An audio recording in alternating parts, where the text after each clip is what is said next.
I see Rick and Cliff, the two characters that Quentin's created, kind of as one individual. And it really comes down to acceptance. Acceptance of your place, your life, your surroundings, your challenges, your troubles. And we find in the Rick character, we see someone who's hilariously so, feeling like put upon by life, and it's not good enough, life's against him, with some of the greatest breakdown scenes I've ever seen by my friend Leo here. And then in the Cliff character that Quentin created, you see a guy who's gone past that and is at a place of acceptance with his lot in life, quite at peace, will take whatever comes and knows he'll figure it out as we go. So for me, it comes down to acceptance.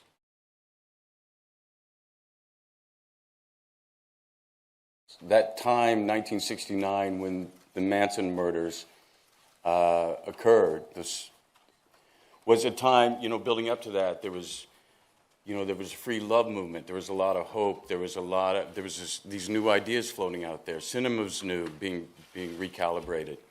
And when that event happened, and the tragic loss of Sharon and others, what scares people, why it lasts so much today, I think, is because it was a sobering, dark look at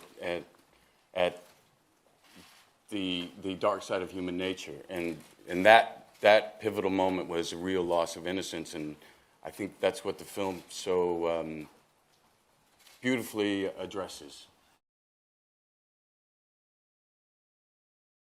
I did a lot of research and watched and read everything I could, but at the same time, I think as an actor, our job is to understand or try and understand what purpose our character serves to the story. So more importantly, it was why is this character in the story? And to me, Quentin said it to me early on, she's the heartbeat of the story. And for me, I just saw her as a ray of light, and I just wanted her to be light. And that was my job and my role to serve in this story. So I kind of applied to myself to the character in that respect. And in doing so, I felt like I could honor the memory of real life Sharon Tate, who so many people said was such a bright light in this world.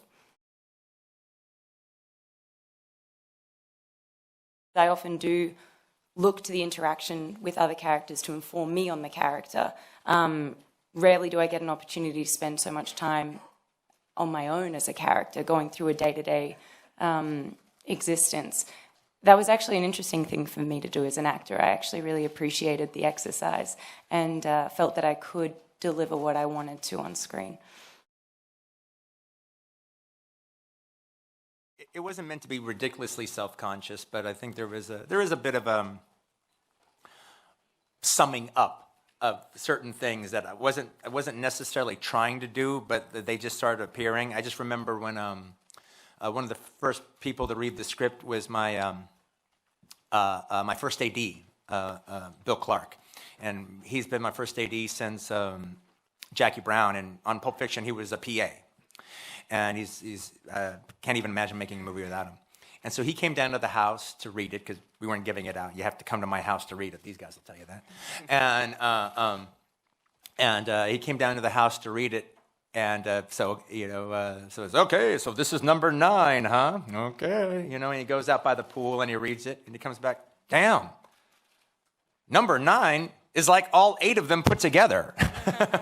And I hadn't really thought about it like that, but there was just, little things.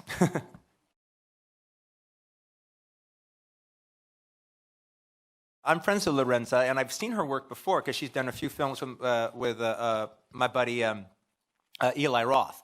So I was very familiar with Lorenza's work. But I've seen her in like at least 3 different starring parts.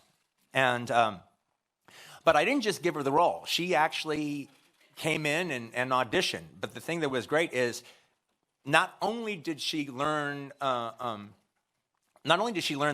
dialogue in Italian, she learned about like 20 different phrases in Italian that she could also say. Even that whole thing when she's being interviewed by the cops, she just improvised that. She just was able, she knew enough to actually be able to improvise in Italian. I was very impressed. And I think she's very funny in the movie. She's exactly kind of, she's almost like the Italian starlet scatterbrain that you see in a lot of Italian comedies of that era.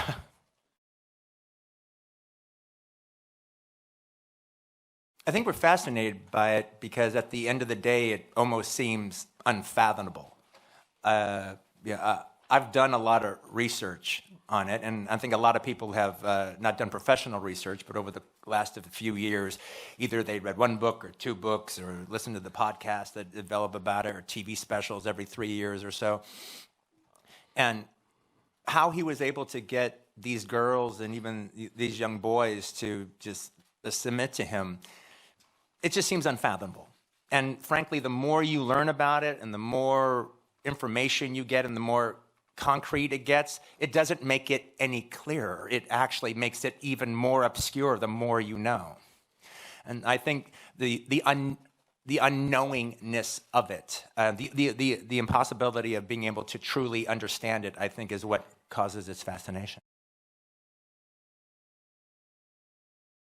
I immediately identified with this character in a lot of ways because I grew up in the industry, and this guy is sort of on the outskirts of times that are changing, and he's sort of left behind. And it, for me, ultimately, it's just an immense appreciation that I have for the position that I'm in, and the fact that this guy is suddenly sort of struggling with his own pathos, his own ability to gain confidence and persevere and get that next job. I don't know. I immediately connected with him. I have a lot of friends in the industry, and I know how lucky I am to be in this opportunity. So I just feel immense gratitude.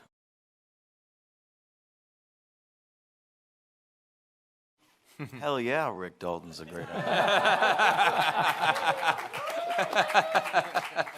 No, but adding to your question, which I think I would like to say in combination, just to talk about Quentin's very unique process. There are few people in this world that have the collective knowledge about not only cinematic history, but music and television. It's almost like tapping into a computer database. And the wealth of knowledge is unfathomable, and it keeps coming and coming. So in a way, I really think this movie is his love story to his industry, and he's put at the helm of it two kind of characters that are outsiders, and the 60s have come along, and this industry has sort of passed them by. But I think we all of us at this table at one time felt like outsiders in the industry, and it's really a love letter to the industry and those people that he appreciates. I think. I mean, we studied people like. Everyone from Ralph Meeker to Eddie Burns to Ty Hardin, all these actors whose work that he really appreciates from an artistic perspective, who contributed in his mind to this, this catalog of cinematic and television achievements. And it's his love letter to the outsiders of the industry, and that was what was most touching about the story for me in a lot of ways. But to me, it's a sort of film for him about coming home. I don't know how else to describe it, but it's truly a love letter to this industry that we're so fortunate enough to work in.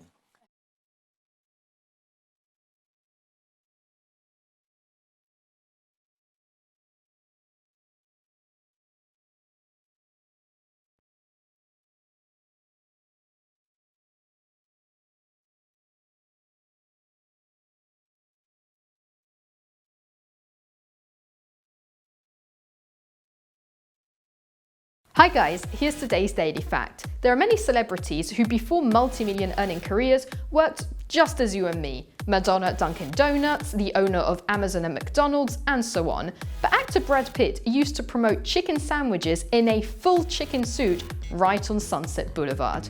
Remember to click here below to subscribe or on the side for more great content.